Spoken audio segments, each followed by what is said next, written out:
மாவட்டத்தில் 6 கிராமங்களை வக்ஃபு வாரியம் தங்களுக்கு சொந்தமானது என குறிப்பிட்டுள்ளதால் அப்பகுதி மக்கள் சொத்துக்களை வாங்கவோ விற்கவோ முடியாத நிலைக்கு தள்ளப்பட்டுள்ளனர்.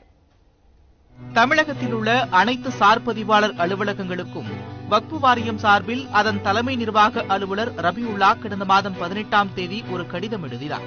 அதில் வக்ஃபு வாரியத்திற்கு சொந்தமான நிலங்கள் மற்றும் சொத்துக்களின் விவரங்களை பட்டியலிட்டு அந்த சொத்துக்களை வாங்கவோ விற்கவோ அனுமதிக்க கூடாது என்று கேட்டுக் கொண்டார். திருச்சி மாவட்டத்தில் உள்ள 12 துணை சார் பதிவாளர் அலுவலகத்திற்கு இந்த கடிதம் வந்துள்ளது. திருவெரும்பூர் சார் பதிவாளர் அலுவலகத்திற்கு உட்பட்ட கும்பக்குடி, அரசுக்குடி, கே. சாத்தனூர் துணை பதிவாளர் அலுவலகத்திற்கு உட்பட்ட சூரியூர், குண்டூர் மற்றும் திருச்சி இணை பதிவாளர் அலுவலகத்திற்கு உட்பட்ட திருச்செந்துறை ஆகிய கிராமங்கள் வக்ஃபு வாரியத்தின் சொத்துக்களாக குறிப்பிடப்பட்டிருக்கின்றன. இதனால் திருச்சி மாவட்டத்தில் 6 கிராமங்களில் வசிக்கும் மக்கள் சொத்துக்கள் வாங்கவோ விற்கவோ முடியாத நிலை ஏற்பட்டுள்ளது. உங்களுக்கு பட்டா இது ஆவல பண்ண முடியாது, மேலே இருந்து இது பண்ணியிருக்காங்க. அந்த பணம் வாங்க போகும்போது எனக்கு இது பண்ண முடியாது, ரெஜிஸ்டர் ஆகாதுன்னு நான் அப்படியே அழுதுட்டு வந்துட்டு 2-3 நாள் அவர் நெஞ்சு வலி உடம்பு செலவு படுது. முன்னாடியே அதை சொல்லல, பத்திரம்லாம் வாங்கி 40 வரைக்கும் அடிச்சாச்சு. கல்யாணம் நின்று போச்சு. கல்யாணத்துக்கு கடை வாங்கினது. வில்லங்க பத்திரம், ஆப்பதிவேடு, பட்டா பத்திரம் அனைத்தும் சரியாக இருந்தும் நிலத்தை உரிமை கொண்டாட முடியாத நிலை ஏற்பட்டிருப்பதாக கூறுகிறார் பாஜக ஊடகப் பிரிவைச் சேர்ந்த அல்லூர் பிரகாஷ்.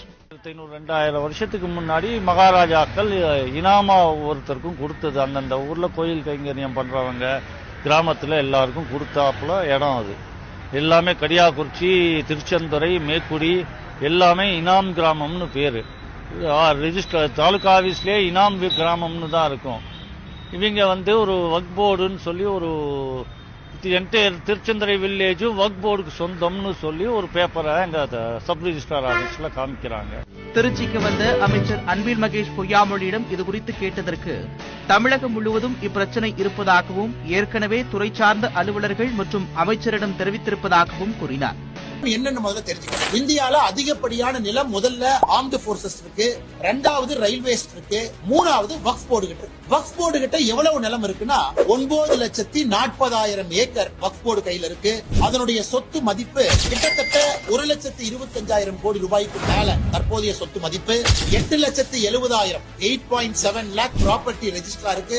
இந்தியால சொத்துக்கள் அதிகப்படியாக 3வது இடத்துல வக்ஃப் போர்டு வச்சிருக்காங்க. இன்னைக்கு பிரச்சனை என்னன்னா, சமீபத்துல திருச்சியில நம்ம பார்த்தோம். திருச்சியில திருச்செந்துறை அப்படிங்கிற ஒரு கிராமம் முழுவதுமே வக்ஃப் போர்டுடைய சொத்துன்னு சொல்லிட்டாங்க. ஒரு விவசாயி சொத்தை விற்க போகும்போது என்ன சொன்னாங்கன்னா, ரெஜிஸ்டர் ஆபீஸ்ல வக்ஃப் போர்டு என்ஓசி வாங்கிட்டு வாங்க. அப்பதான் தெரிஞ்சு பெரிய போராட்டம் பிடிச்சது. வெள்ளூர்ல இந்த மாதிரி பிரச்சனை, தமிழகத்தில் இந்த பிரச்சனை பார்க்கிறோம். இன்னைக்கு வக்ஃப் போர்டு சட்டம் என்ன சொல்லுதுன்னா, வக்ஃப் போர்டு ஒரு சொத்தை தன்னுடைய சொத்தாக சொல்வதற்கு வக்ஃப் போர்டுக்கு முழு அதிகாரம் இருக்கு அப்படிங்கிறது இன்னைக்கு இருக்கக்கூடிய சட்டம். நீங்களும் நானும் ஓவர் கம் பண்ணோம்னா வக்ஃப் போர்டு கிட்ட போய் நோ அப்ஜெக்ஷன் சர்டிபிகேட் வாங்கி அந்த டாக்குமெண்ட்டை ரெஜிஸ்டர் அலுவலகத்துல கொடுத்தா நம்முடைய சொத்தை கிரையம் பண்ண முடியும். இதுல ஆச்சரியம் என்னன்னா, திருச்செந்துறை ஊர்ல இருக்கக்கூடிய சுந்தரேஸ்வரர் கோயில் 1500 ஆண்டுகள் பழமையாக இருக்கக்கூடிய ஒரு கோவில் எப்படி வக்ஃப் போர்டு சொத்துக்குள்ள அந்த கோயில் வர முடியும்? இதான் இன்னைக்கு எல்லாருக்கும் இருக்கக்கூடிய.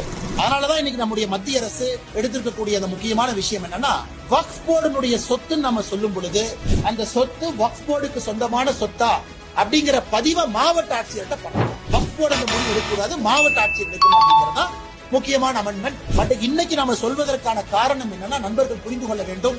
சுன்னி முஸ்லீம் இருக்கிறாங்க, ஷியா முஸ்லீம் இருக்கிறாங்க. இந்தியாவை பொறுத்தவரை 2 முக்கியமான இஸ்லாமிய சொந்தங்கள் 2 பிரிவுல இருக்கிறாங்க. அதே நேரத்தில் சூஃபி முஸ்லீம் இருக்கிறாங்க. இன்னைக்கு சூஃபி முஸ்லீமை பொறுத்தவரை குற்றச்சாட்டு என்னன்னா, வக்ஃப் போர்டு சட்டத்துல அவர்களுக்கு மதிப்பு இல்லை என்கின்ற குற்றச்சாட்டு இருக்கு. குறிப்பாக அவர்கள் நடத்தக்கூடிய சொத்துக்களையும் வக்ஃப் போர்டு தலையிடுறாங்க. அதற்கும் வக்ஃப் போர்டுக்கும் சந்தம் இல்லை என்பது இன்னைக்கு சூஃபி முஸ்லீம் வைக்கக்கூடிய முக்கியமான குற்றச்சாட்டா இருக்கு. குறிப்பாக இஸ்லாமிய பெண்கள், இஸ்லாம் சமுதாயத்தில் இருக்கக்கூடிய அடிமட்ட சொந்தங்களுக்கு இந்த சட்ட திருத்தம் மூலமாக நல்ல ஒரு விஷயம் நடக்கும் என்பது நம்முடைய நம்பிக்கை. அதனால் தமிழகத்தில் சில அரசியல் கட்சிகள் சொல்வது போல குழப்பத்தை ஏற்படுத்துவது போல ஒன்றும் இல்லை.